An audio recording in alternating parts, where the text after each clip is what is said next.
Assalamualaikum warahmatullahi wabarakatuh. Perkenalkan, nama saya Dewinta Mutiara, NPM 5021226, mata kuliah Telaah Kurikulum, bersama dosen pengampu Bapak Tio Gusti Sastria Magister Pendidikan. Adapun tema pembelajaran kita pada hari ini yaitu elemen kurikulum 2013, darurat dan kurikulum merdeka. A. Standar proses. Menurut Peraturan Menteri Pendidikan dan Kebudayaan Nomor 22 Tahun 2016, Pasal 1 Ayat 1, menyatakan bahwa standar proses adalah kriteria mengenai pelaksanaan pembelajaran pada satuan pendidikan dasar dan satuan pendidikan menengah untuk mencapai kompetensi lulusan. 1. Tujuan standar proses yaitu memudahkan guru dalam membuat perencanaan di sekolah, baik perencanaan semester atau tahunan. Kemudian memudahkan kepala sekolah dan memantau keberhasilan proses pembelajaran di sekolah. Kemudian mengarahkan proses belajar peserta didik agar mengacu pada tujuan akhir yang hendak dicapai, yaitu standar kompetensi lulusan.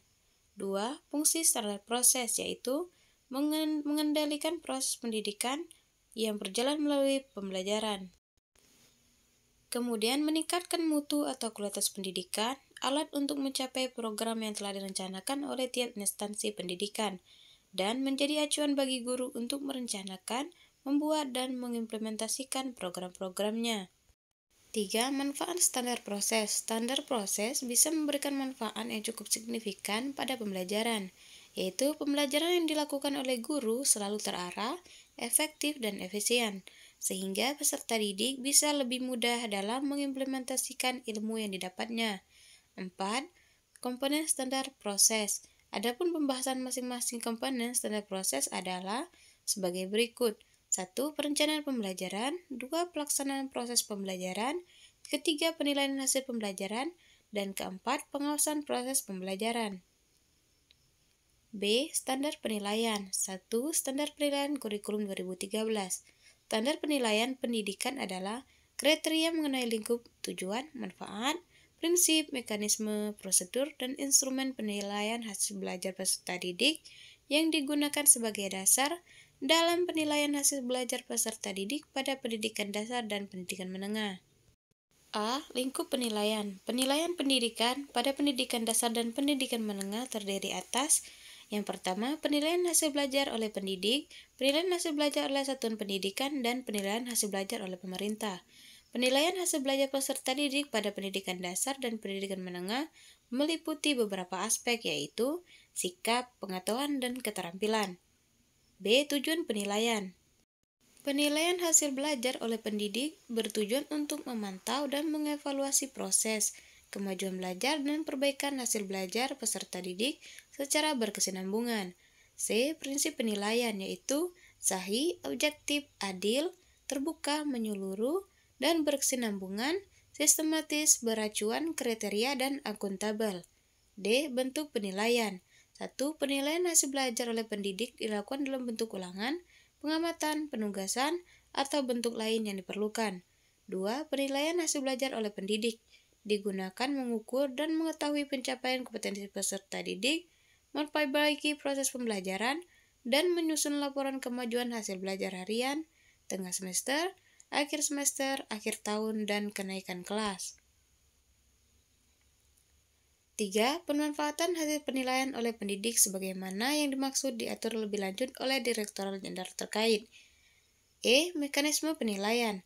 1. Mekanisme penilaian hasil belajar oleh pendidik, yaitu perencanaan strategi penilaian oleh pendidik dilakukan pada saat penyusunan rencana pelaksanaan pembelajaran atau RPP berdasarkan silabus.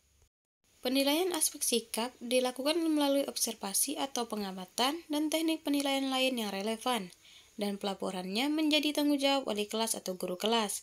Selanjutnya, penilaian aspek pengetahuan dilakukan melalui tes tertulis, tes lisan, dan penugasan sesuai dengan kompetensi yang dinilai.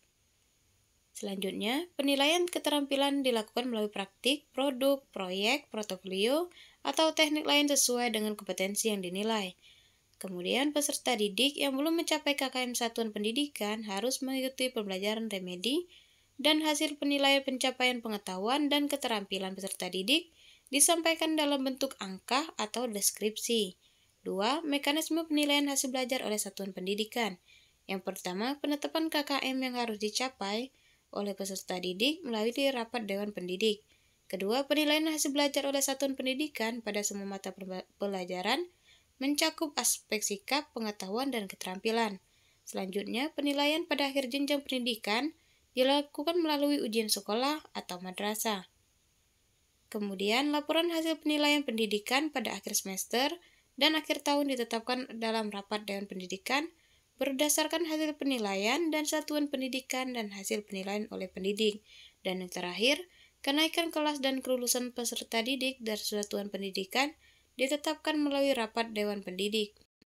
F. Prosedur penilaian, yaitu penilaian aspek sikap, penilaian aspek pengetahuan, penilaian aspek keterampilan, prosedur penilaian proses belajar dan hasil belajar oleh pendidik, kemudian prosedur penilaian hasil belajar oleh satuan pendidikan, yang terakhir prosedur penilaian hasil belajar oleh pemerintah. G. Instrumen penilaian. Instrumen penilaian yang digunakan oleh pendidik dalam bentuk penilaian berupa tes, pengamatan, penugasan perorangan atau kelompok, dan bentuk lain yang sesuai dengan karakteristik kompetensi dan tingkat perkembangan peserta didik. 2. Standar penilaian kurikulum merdeka. Prosedur penilaian dilakukan dengan mengikuti prosedur penilaian hasil belajar siswa, yaitu A. Perumusan tujuan penilaian, B. Pemilihan atau pengembangan instrumen penilaian, C. Pelaksanaan penilaian, D. Pengelolaan hasil penilaian, dan terakhir pelaporan hasil penilaian. Penilaian kurikulum merdeka dilakukan sesuai dengan tujuan penilaian, yaitu berkeadilan, penilaian yang tidak bias oleh latar belakang, identitas atau kebutuhan khusus peserta didik. Selanjutnya, objektif. Penilaian yang dilakukan berdasarkan informasi faktual atas pencapaian perkembangan atau hasil belajar peserta didik. Dan yang terakhir itu edukatif. Penilaian yang hasilnya digunakan untuk umpan balik bagi guru, siswa, dan orang tua siswa untuk meningkatkan proses pembelajaran dan hasil belajar. Bentuk penilaian kurikulum merdeka yaitu penilaian formatif dan penilaian sumatif. Baiklah, itu saja yang dapat saya sampaikan. Wassalamualaikum warahmatullahi wabarakatuh.